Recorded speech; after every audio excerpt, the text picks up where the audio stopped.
Welcome students. आज जो हम टॉपिक डिस्कस करने जा रहे हैं वो है हमारे पास rotational kinetic energy of a disc and a hoop. Disc और हूप की मैं आपको शेप दिखा देती हूँ कि ये हमारे पास एक डिस्क और हूप है। ये इसको मैं यहाँ पेस्ट कर देती हूँ। ये हमारे पास स्टूडेंट्स, अगर मैं इसको डायग्राम में इसको लेबल करूँ तो हम ये देख सकते हैं कि ये हमारे पास क्या है। ये हमारे पास एक हूप है, ठीक है, जो कि अंदर से जिसका हॉलो होता है। और ये हमारे पास क्या है स्टूडेंट्स, ये हमारे पास क्या है, एक डिस्क है। ठीक, ये हमारे पास डिस्क है और ये हमारे पास हूप है। अब स्टूडेंट्स, हमने क्या किया है कि इस डिस्क और हूप को हमने एक इंक्लाइन प्लेन पे रखा है। और इंक्लाइन प्लेन के बारे में जैसे कि आप जानते हैं कि हमारे पास एक जो एक सर्टेन हाइट पे हम किसी मतलब कि कोई ऐसे लेवल को अगर हम रखते हैं तो वो हमारे पास इंक्लाइन प्लेन कहलाएगा। ठीक है, फॉर एग्जांपल इसकी जो हाइट है वो हमारे पास h है, ग्राउंड से इसकी जो हाइट है हमारे पास h है। और अब हमने क्या किया है कि एक टाइम के ऊपर मतलब कि बिल्कुल एग्जैक्टली हमने इन दोनों को जो है वो एक सर्टन हाइट से, जो इसका हाइट मतलब कि एक पॉइंट है, ए पॉइंट अगर मैं कह देती हूँ, ठीक, और ये बी पॉइंट कह देती हूँ, यानी कि पीक पॉइंट जो इंक्लाइन प्लेन का है उसको मैंने ए पॉइंट कह दिया। और जो नीचे वाला पॉइंट है जो ग्राउंड को टच कर रहा है वो मेरे पास बी पॉइंट है। ए पॉइंट से जब मैंने इन दोनों को रिलीज किया यानी कि छोड़ा है, तो अब मैं देखना चाहती हूँ कि ये इन दोनों में से कौन जो है वो ग्राउंड को मतलब कि कब रीच करेगा, कौन पहले रीच करेगा, कौन बाद में रीच करेगा, और फिर उनकी जो वेलोसिटीज हैं वो किस तरह से हमें फाइंड आउट कर सकते हैं। अब रोटेशनल काइनेटिक एनर्जी जिस तरह से हम जानते हैं कि जब कोई बॉडी मोशन में होती है स्टूडेंट्स, तो उसके पास एक एनर्जी होती है जिसे हम क्या कहते हैं कि उसके पास काइनेटिक एनर्जी होती है ड्यू टू इट्स मोशन। और उसमें हमारे पास दो तरह की काइनेटिक एनर्जी आ जाती है। एक हमारे पास काइनेटिक एनर्जी आ जाती है ट्रांसलेशनल काइनेटिक एनर्जी, और एक हमारे पास स्टूडेंट्स आ जाती है जिस तरह से इसको मैं TRAN लिख सकती हूँ ट्रांसलेशनल काइनेटिक एनर्जी के लिए। और एक हमारे पास स्टूडेंट्स आ जाती है रोटेशनल काइनेटिक एनर्जी। यानी कि रोटेशनल काइनेटिक एनर्जी हमारे पास कौन सी एनर्जी होगी कि जब कोई बॉडी रोटेट कर रही है, ठीक है, तब उसके पास एनर्जी यानी कि कोई एंगल चेंज कर रही है, मोशन में तो है वो बॉडी लेकिन उसका एंगल चेंज हो रहा है, तो उसके पास कौन सी एनर्जी होगी, रोटेशनल काइनेटिक एनर्जी। और अगर वो मतलब कि एक स्ट्रेट लाइन मोशन यानी कि एक स्ट्रेट पाथ फॉलो कर रही है, तो फिर उसके पास कौन सी एनर्जी होगी, ट्रांसलेशनल काइनेटिक एनर्जी। ठीक, अब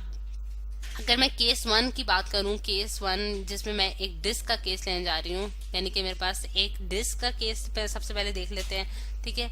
डिस्क डिस्क का केस ले लिया। अब मैं डिस्क को देखती हूँ अगर कि उसके उसके ऊपर जो उसके पास जो एनर्जीज हैं उनकी क्या हमारे पास वैल्यूज आती हैं। अब अगर हम काइनेटिक एनर्जी रोटेशन की बात करें, क्योंकि ये डिस्क जो है ये क्या कर रही है कि अपनी जो एक पॉइंट एक्सिस है या फिर पॉइंट सेंटर पॉइंट है उसके अकाउंट मतलब के अलोंग जो है वो रोटेशन भी कर रही है, यानी कि सर्कुलर मोशन भी परफॉर्म कर रही है, और साथ साथ जो है वो नीचे स्क्रॉल होके भी नीचे आ रही है, यानी कि वो अपने एक्सिस के अराउंड भी मूव कर रही है। और दूसरा ये है कि वो नीचे भी जो है वो मूव कर रही है। तो यानी कि उसके पास जो काइनेटिक एनर्जी होगी वो दोनों तरह की होगी, एक रोटेशनल होगी और एक हमारे पास ट्रांसलेशन होगी। अगर रोटेशन की बात करें तो rotation kinetic energy of a disc जो है वो हमारे पास हम किस फॉर्मूला से फाइंड आउट कर सकते हैं, वो हमारे पास फॉर्मूला है हाफ आई ओमेगा स्क्वायर। और ये स्टूडेंट्स हमने पिछले लेक्चर्स में जो है वो डिटेल में डिस्कस किया था कि हमारे पास ये किस तरह से आता है। और आई जो है वो स्टूडेंट्स इसमें मोमेंट ऑफ इनर्शिया है, और ओमेगा जो है हमारे पास एंगुलर वेलोसिटी है जो इस डिस्क की है, यानी कि जिस एंगल पे ये मूव कर रहा है उसके पास जो वेलोसिटी होगी वो हमारे पास क्या कहलाएगी, एंगुलर वेलोसिटी। अब आई जो है वो आई हमारे पास डिस्क के केस में स्टूडेंट्स इसकी एक स्पेसिफिक वैल्यू होती है जो कि हमारे पास आती है M half M R square. Half M R square, जैसे कि आई का जो जनरल फॉर्मूला है स्टूडेंट्स, आई का जो जनरल फॉर्मूला है वो summation I is equal to 1 to n, जो कि हमने रिजिड बॉडी के लिए पढ़ा था, M I into R I का स्क्वायर होता है। ठीक है, लेकिन डिफरेंट शेप्स के लिए यानी कि डिफरेंट जो शेप्स होती हैं बॉडी की उसके मुताबिक हमने जो है जो मोमेंट ऑफ इनर्शिया जो है वो कैलकुलेट कर रखा है। ठीक है, तो अब हम उन्हीं वैल्यूज को यूज करते हैं। जैसे डिस्क के केस में जो उसकी मोमेंट ऑफ इनर्शिया आई है वो हमारे पास हाफ एम आर स्क्वायर आई है। ठीक है, अब ये वाली वैल्यू जो है मैं स्टूडेंट्स ऊपर वाले फॉर्मूले में यानी कि काइनेटिक एनर्जी रोटेशनल में पुट करती हूँ, तो मेरे पास काइनेटिक एनर्जी रोटेशनल की जो वैल्यू आ जाती है वो हमारे पास क्या आ जाती है, half into half M R square into omega square. और ओमेगा स्क्वायर जब मैं इसको इस ब्रैकेट को सॉल्व करती हूँ मेरे पास जो आंसर आता है 1/4 into M R square omega square आ गए। ठीक है, यानी कि ये हमारे पास काइनेटिक एनर्जी रोटेशनल की वैल्यू आ गई। अब हम क्योंकि ये जानते हैं कि हमारे पास जो रिलेशन है यानी कि लीनियर का एंगुलर के साथ वो है v is equals to R omega. ठीक है, अब मैं v is equals to R omega का अगर रिलेशन इसमें पुट करूं, क्योंकि मैं इसको v की टर्म्स में लिखना चाह रही हूँ, जस्ट एक बेसिकली एक आपकी राइटिंग में आपकी बात है कि आप जिस टर्म्स में आप उसको लिखना चाह रहे हो, V square is equal to R square omega square हो जाएगा। तो ये वाली चीज की जगह मैं वी स्क्वायर पुट कर सकती हूँ। तो मेरे पास जो इसका फाइनल जो काइनेटिक एनर्जी रोटेशन की वैल्यू आ रही है स्टूडेंट्स हमारे पास डिस्क के केस में, वो मेरे पास आ रही है half 1/4 into M into V square. ठीक है, तो ये मेरे पास रोटेशन काइनेटिक एनर्जी की वैल्यू आई है डिस्क के लिए। अब अगर मैं हूप के लिए देखूं, हूप के लिए अब सेकंड केस यानी कि हूप के लिए अगर मैं बात करूं, यहाँ मैं लिख देती हूँ कि मैं हूप की बात करने जा रही हूँ। और हूप के लिए अगर मैं रोटेशनल काइनेटिक एनर्जी की वैल्यू देखूं स्टूडेंट्स, तो वो मेरे पास उसी फॉर्मूला से हम निकालेंगे जो कि है हमारे पास half I omega square. Half I omega square में अब आई की जो वैल्यू होगी यानी कि हूप के लिए जो वैल्यू हमने कैलकुलेट कर रखी है वो है हमारे पास एम आर स्क्वायर। ठीक है, अगेन ये जो है हमारे पास कैलकुलेटेड वैल्यू है जो कि हमारे पास डिफरेंट शेप्स के लिए यानी कि सिलेंडर्स के लिए, हूप्स के लिए और डिस्क के लिए डिफरेंट है। और डिस्क के लिए हूप के लिए जो है वो उसकी वैल्यू जो है वो एम आर स्क्वायर है। अब ये वाली वैल्यू मैं इसमें पुट करूंगी तो मेरे पास जो काइनेटिक एनर्जी रोटेशनल की वैल्यू आएगी, यहाँ मैं रोटेशन भी लिख देती हूँ ताकि इसको हम स्पेसिफाई कर सकें, अलग से डिस्टिंक्शन इसकी जो है वो हमारे लिए आसान हो जाए। M R square into omega square आ जाएगा और यहाँ हमारे पास जो वैल्यू आ जाती है स्टूडेंट्स वो half M R square into omega square है। ठीक,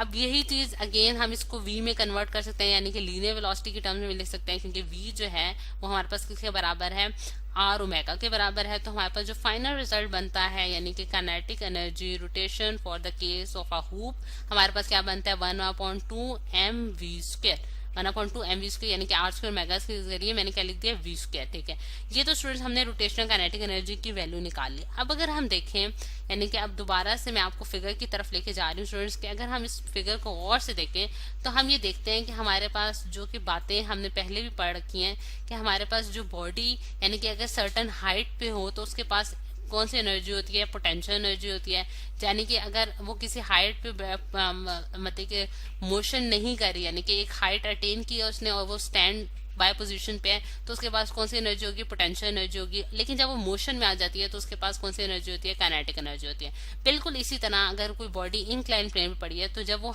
ए पॉइंट पे पड़ी होगी तो उसके बाद मैक्सिमम पोटेंशियल एनर्जी होगी और जब वो बी पॉइंट पर आएगी तो उसके बाद मैक्सिमम काइनेटिक एनर्जी होगी। ठीक है, ड्यू टू इट्स मोशन। और इस ए पॉइंट पे जो उसके बाद एनर्जी होगी वो मतलब कि आप उसकी पोजीशन की वजह से होगी और काइनेटिक एनर्जी है वो उसकी मोशन की वजह से होगी। तो अगर हम देखें कि लॉ ऑफ कंजर्वेशन ऑफ अगर हम एनर्जी की बात करें स्टूडेंट्स कि अगर हमारे पास जो टोटल एनर्जी है वो कंजर्व रहेगी यानी कि हमारे पास जो टोटल पोटेंशियल एनर्जी है वो काइनेटिक एनर्जी के बराबर आएगी, या फिर आप ये भी कह सकते हैं कि हमारे पास सम ऑफ ऑल द एनर्जीज जो है वो कांस्टेंट रहेगी। जिससे मैं ये लिख सकती हूँ कि अगर मैं फॉर एग्जांपल मैं डिस्क का केस अगर देखूं तो मैं कह सकती हूँ कि मेरे पास जो पोटेंशियल एनर्जी है, टोटल पोटेंशियल एनर्जी जो है, टोटल के लिए मैंने पूरा चलने लिख देते हैं, टोटल पोटेंशियल एनर्जी जो है वो total kinetic energy of the body के बराबर आ जाएगी। अब पोटेंशियल एनर्जी इस डिस्क के लिए हमारे पास क्या होगी, mgh होगी। ठीक है, उसकी वैल्यू mgh रहेगी क्योंकि वो सर्टन हाइट h पे पड़ी है और g जो है वो हमारे पास ग्रेविटेशनल कांस्टेंट है और m हमारे पास मास ऑफ द डिस्क है। ठीक है, और फिर काइनेटिक एनर्जी जो टोटल है वो अगेन स्प्लिट हो रही है दो तरह से, जैसा कि मैंने आपको एक्सप्लेन किया है कि हमारे पास डिस्क जो है वो दो तरह की मोशन परफॉर्म करी है, एक ट्रांसलेटरी मोशन परफॉर्म करी है और एक रोटेटरी मोशन परफॉर्म करी है। यानी कि अपने सेंटर के क्रॉस जो है वो रोटेशन भी करी है और साथ साथ जो है वो एक डिस्प्लेसमेंट भी परफॉर्म करी है कि वो एक सर्टन हाइट से नीचे की तरफ आ रही है। तो यहाँ से हम देख सकते हैं कि हमारे पास दो काइनेटिक एनर्जीज की वैल्यू आ गया। अब मैं इसी चीज को अगर इसमें वैल्यूज पुट करूँ, ट्रांसलेशन काइनेटिक एनर्जी की वैल्यू जो कि हम जानते हैं वो हमारे पास हाफ एम वी स्क्वायर होती है और रोटेशनल काइनेटिक एनर्जी की जो वैल्यू है डिस्क के लिए वो हमारे पास क्या है 1/4 एम वी स्क्वायर है स्टूडेंट्स। ठीक है, ये वैल्यू मैंने यहाँ पुट कर दी। आप जब हम इसको सिंप्लीफाई कर लेंगे स्टूडेंट्स यानी कि एम की वैल्यू जो आप देख सकते हैं वो हमारे पास कैंसिल अप हो रही है क्योंकि वो दोनों साइडों पे कॉमन आ रही है और GH इज इक्वल टू, अब इसको सिंप्लीफाई कर रहे हैं 1/2 + 1/4 तो हमारे पास क्या बन जाता है स्टूडेंट्स, हमारे पास आंसर आता है 3/4। ठीक है, 3/4 इंटू वी स्क्वायर। ठीक है, अब वी स्क्वायर की वैल्यू यहाँ से हम जो है वो वी की वैल्यू हम कैलकुलेट कर सकते हैं for the case of disc. यानी कि वी की वैल्यू हमारे पास डिस्क के लिए कैसे निकल आएगी कि अगर हम इसको क्रॉस मल्टीप्लाई कर देते हैं वहाँ 4/3 हो जाएगा इंटू GH और अंडर रूट अगर हम कर दें स्क्वायर मतलब दोनों साइडों पे तो हमारे पास स्क्वायर जो है वो कैंसिल हो जाएगा और ये हमारे पास डिस्क की जो है वो वेलोसिटी आ गई है जो कि 4/3 GH आई है। अब हम हूप के लिए इसी तरह बिल्कुल हूप के लिए यही प्रोसेस कंटिन्यू करते हुए हम हूप के लिए भी कैलकुलेट कर लेते हैं। अब हुप के लिए अगर हम देखें स्टूडेंट्स, तो हुप के लिए भी हमारे पास जो है law of conservation of energy hold करता है, यानी कि टोटल काइनेटिक एनर्जी जो है वो हमारे पास टोटल काइनेटिक एनर्जी बराबर होगी टोटल पोटेंशियल एनर्जी के। और ये किस केस में हो सकता है कि अगर हम एक्सटर्नल फ्रिक्शनल फोर्सेस को निग्लेक्ट कर दें, यानी कि कोई एनर्जी लॉस नहीं हो रहा, अगर वो नीचे आ रहे हैं इंक्लाइन प्लेन से दोनों, यानी कि हुप और हमारे पास जो डिस्क है ये दोनों अगर मतलब कि नीचे आ रहे हैं तो इनके ऊपर कोई फ्रिक्शनल फोर्सेस एग्जर्ट नहीं हो रही और ये हमने जस्ट कंसिडर किया है, ठीक है। उस केस में हमारे पास जो है वो टोटल एनर्जी जो है वो कंजर्व होगी, अदरवाइज जो है वो फ्रिक्शनल लॉसेस जो है वो एग्जिस्ट करेंगे। लेकिन अगर हम उन लॉसेस को निग्लेक्ट कर दें तो हमारे पास ये इक्वेशन जो है वो होल्ड करती है। अब टोटल काइनेटिक एनर्जी जो है वो हमारे पास इस केस में अगेन जो है वो rotational kinetic energy plus translational kinetic energy के बराबर आती है, ठीक है। यहाँ मैं लिख भी देती हूँ कि रोटेशनल प्लस काइनेटिक, और जो हमारे पास पोटेंशियल एनर्जी है वो अगेन mgh है, जो कि हमारे पास इस पॉइंट पे जो है वो एग्जिस्ट कर रही थी, ठीक। अब rotational kinetic energy translational kinetic energy की वैल्यूज डालते हैं तो हमारे पास ट्रांसलेशनल काइनेटिक एनर्जी की वैल्यू हमारे पास क्या है, हाफ mv² है, और रोटेशनल काइनेटिक एनर्जी की हमारे पास हाफ mv² है, जो कि हमने ऊपर कैलकुलेट की है इनटू mgh, ठीक है।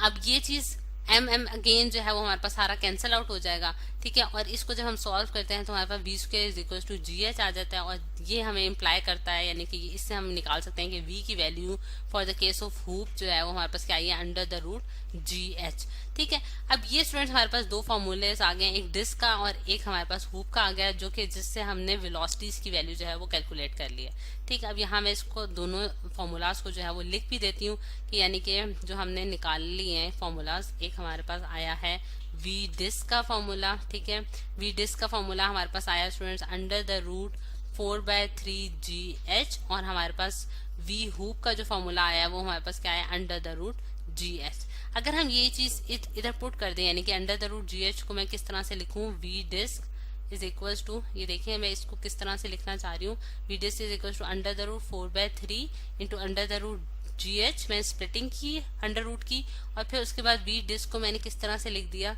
कि मैंने under the root 4/3 into under the root gh की जगह मैंने v हुप डाल दिया, ठीक है। v हुप की वैल्यू डाल दी, क्योंकि अंडर द रूट gh हमारे पास किसके बराबर है, v हुप के बराबर है। तो जिससे मुझे ये पता चल जाता है कि ये देखिए अगर स्टूडेंट्स, जिससे मुझे पता चल जाता है कि v डिस्क की जो वैल्यू है, यानी कि इसकी जो वेलोसिटी की वैल्यू है ग्रेटर है v हुप से, क्योंकि अगर मैं इस वाली टर्म को यानी कि 4/3 अंडर रूट की टर्म को मल्टीप्लाई करूं v हुप से, तब वो मेरे पास v डिस्क के बराबर बनती है। यानी कि इस इक्वेशन से हमें ये बात समझ में आती है कि ये इक्वेशन कब होल्ड करेगी, कि अगर हमारे पास अंडर द रूट 4/3 की वैल्यू जो है, फॉर एग्जांपल उसकी जो वैल्यू अगर मैं कैलकुलेटर से देखूं तो मेरे पास कितनी आती है, 1.154, ठीक है। इसको मैं मल्टीप्लाई करूं v हुप की वेलोसिटी के साथ, तब मेरे पास वो किस चीज के बराबर आएगी, v डिस्क की वेलोसिटी के बराबर आएगी, जिससे मुझे पता चला कि v डिस्क जो है वो ग्रेटर वेलोसिटी अटेन कर रहा है as compare to v hoop, यानी कि डिस्क की वेलोसिटी ज्यादा है एज कम्पेयर टू हुप की वेलोसिटी से। अब जिस चीज की वेलोसिटी ज्यादा होगी स्टूडेंट्स, वो ज्यादा जल्दी जो है वो ग्राउंड की तरफ रीच कर जाएगा, और जिसकी वेलोसिटी कम होगी वो थोड़ा ज्यादा टाइम जो है वो रिक्वायर्ड करेगा, यानी कि वो थोड़े टाइम के बाद जो है वो ग्राउंड को हिट करेगा। जिससे मैं ये कंक्लूजन निकाल सकती हूँ स्टूडेंट्स कि हमारे पास जो डिस्क है, यानी कि जब हम एक ही टाइम पे, यानी कि एग्जैक्टली एक टाइम पे मैं इन दोनों को रिलीज करती हूँ एक जगह से, यानी कि एक सर्टन हाइट से मैंने इंक्लाइन प्लेन से इन दोनों को रिलीज किया, तो मैंने ये देखा कि मेरे पास जो डिस्क है उसकी क्योंकि वेलोसिटी ज्यादा निकली थी, इसलिए वो जल्दी ग्राउंड को हिट कर जाएगा, यानी कि बी पॉइंट पे वो जल्दी पहुंचेगा एज कम्पेयर टू हुप, यानी कि हुप के मुकाबले में वो जल्दी पहुंच जाएगा। जिससे मैंने एक तो मैंने उनकी वेलोसिटीज की वैल्यू निकालनी, और दूसरा मैंने एक एक्सपेरिमेंट जो मैंने अपनी कैलकुलेशंस की उसके जरिए भी मैंने ये कंक्लूजन्स निकालनी है, डिस्क जो है वो हमारे पास जल्दी रीच करता है फॉर द मतलब कि एज कम्पेयर टू हुप, ठीक है। ये है स्टूडेंट्स हमारे पास rotational kinetic energy for a disc and a hoop, जो कि आज हमने स्टडी किया।